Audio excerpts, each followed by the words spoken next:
வேகமாய் பரிணாமம் அடைந்து வரும் இவ்வுலகில் அன்றாட வாழ்க்கையில் நாம் எதிர்கொள்ளும் தடைகளை வென்று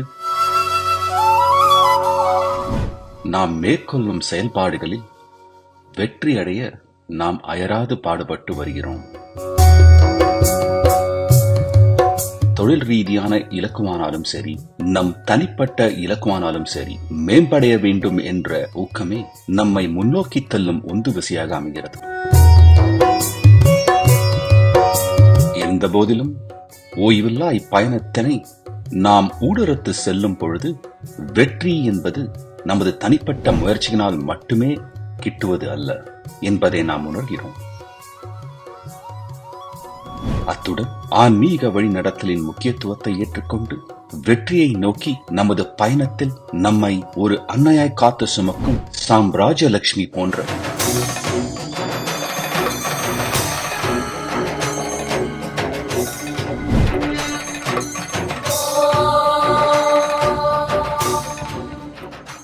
விண்ணளாவிய சக்திகளின் தெய்வீக அருள்வளத்தை நாம் நாடுகிறோம். வளமிக்க நமது புராண கதைகளை நாம் ஆழ்ந்து நோக்கும் பொழுது அன்னை சாம்ராஜ்யலட்சுமியின் கம்பீரம் தெல்ல தெளிவாய் புலப்படும். ராமபிரபு, தசரதன், முசுக்குந்தா போன்ற ஒளிமிகு அரசர்களது ராஜ்யங்களின் ரட்சகியாக இந்த தெய்வம் விளங்கினார். அவர்களது ராஜ்யங்களின் காவல் அரணாக இருந்து கம்பீரத்திலும் பிரகாச மிளிர்விலும் அவர்களை தழைத்தோங்கச் செய்யும் வழிநடத்தும் ஒளியாக அவள் திகழ்ந்தாள்.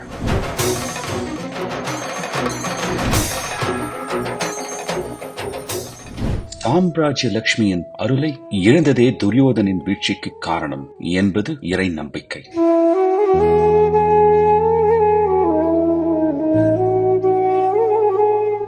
ஒரு சாம்ராஜ்யத்திற்குள்ளாக இருக்கும் ஒற்றுமையும் வளத்தையும் கட்டி காத்து பேணுவதில் அவளுக்கு இருக்கும் இன்றியமையாய் பங்கினை இந்த கதை அடிகோடிட்டு காண்பிக்கின்றது.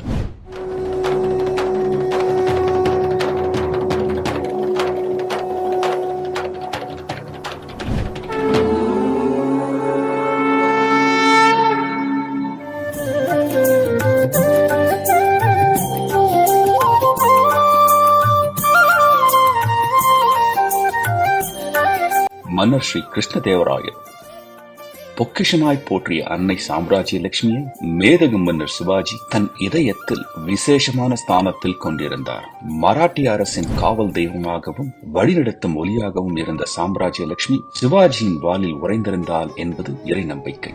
இதற்கும் மேலாக அவளது சக்தி மிகு செல்வாக்கு ஆன்மீக உலகத்தையும் கடந்து நாட்டின் ஆட்சியிலும் கல்வியிலும் பாய்ந்தது.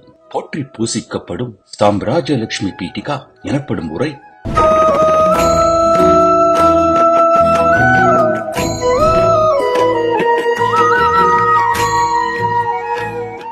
ராசாங்க தலைமையை வடிவமைத்ததோடு மட்டுமின்றி மன்னர்களது சாம்ராஜ்யங்கள் நடுக ஒற்றுமையும் ஒழுங்கையும் இந்த இலக்கியம் ஊட்டி வளர்த்தது.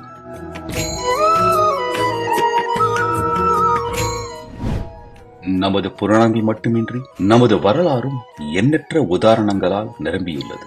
லட்சுமி தேவியின் 14 ரூபங்களில் அதியாற்றல் மிக்க அன்னை சாம்ராஜ்யலட்சுமியினது அளப்பரிய சக்தியினை முன்னிட்டு நமது மூதாதையர்களால் அவள் போற்றி துதிக்கப்பட்டாள்.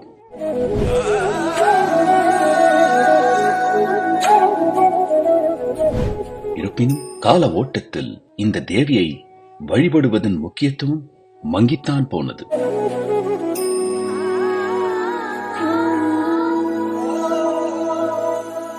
எனினும் இக்கலியுகத்தில் தர்மத்தினை மீட்டெடுத்து அதை நிலைநாட்ட செய்யை மறவாத தாயன மீண்டெழுந்து வருகிறாள் அன்னை சாம்ராஜ்யலட்சுமி.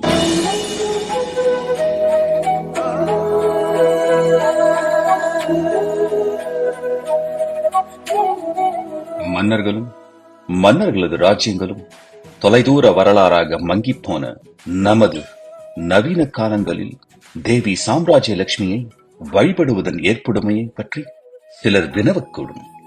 என்றாலும் இந்த விஷயத்திற்குள் நாம் ஆழ்ந்து செல்வதற்கு முன்னர்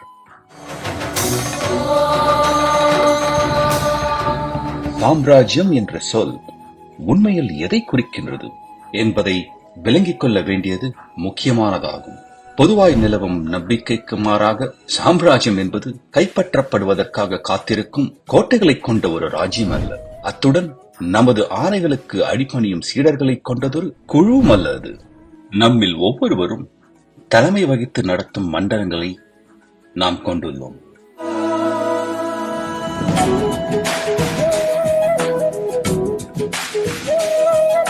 நிலம், நீர், நெருப்பு, வாயு மற்றும் விண்வெளி ஆகிய 5 ஆக்கக்கூறுகளாலான மற்றும் மூலாதாரம், ஸ்வசித்தனம், மணிப்பூரம், அநாகதம், விஷுத்தம், அந்நயம் மற்றும் சகசராரம் ஆகிய 7 சக்கரங்களுக்கு இல்லமாய் அமைந்துள்ள நம் சரீரம் அப்படிப்பட்டதொரு மண்டலமாகும்.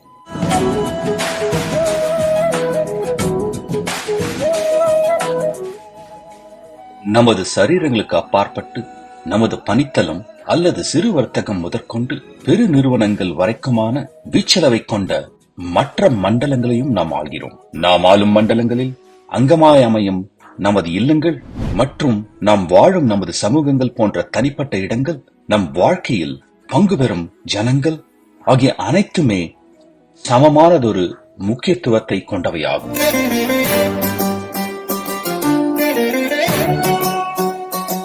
அன்னை சாம்ராஜ்ய லட்சுமியின் கோவிலின் அமைவிடத்தை பற்றி எப்போதாவது நீங்கள் யோசித்திருப்பீர்களா? அந்த கோவில் இப்போது உள்ளதா இல்லையா என்பது நெஞ்சை பிளக்கும் ஒரு விஷயமாகும். தெய்வ வழிபாடு என்பது மங்கி மறைந்து கொண்டும் அன்னை சாம்ராஜ்ய லட்சுமியினை பலரும் மறந்துவிட்டு இருக்கும் இக்காலத்தில் அன்னையினது கோவிலை மீண்டும் கட்டி எழுப்பும் புனித பணியை கையில் எடுத்திருக்கும் அன்பு நெஞ்சங்கள் வாய்ந்த தனிநபர்கள் சிலர் இன்னும் இருக்கின்றனர். அவர்களது பக்தி பற்றினாலும் அன்னை சாம்ராஜ்ய லட்சுமியின் தெய்வீக விருப்பத்தினாலும் வழிநடத்தப்படும் ஸ்ரீ சாம்ராஜ்ய லட்சுமி மகா சமஸ்தான அமைப்பு அன்னைக்கு அர்ப்பணிக்கப்படும் உலகின் முதல் கோவிலை கட்டுமானிப்பதில் பற்றுறுதி பூண்டுள்ளது. வரவிருக்கும் நாட்களில் இந்த நன்னமித்த மங்களகரமான கட்டுமான திட்டத்தை பற்றி புது செய்திகளை உங்களுக்கு அளித்துக் கொண்டிருப்போம் என்று உறுதிமொழியினை உங்களுக்கு அளிக்கின்றோம். நாம் அன்பாய் பூஜிக்கும் அன்னை சாம்ராஜ்ய லட்சுமியின் ஒளிமிகு கீர்த்தியினை மீட்டெடுக்கும் இந்த பயணத்தில் எம்முடன் இணைய உங்களை கனிவாய் வரவேற்கிறோம்.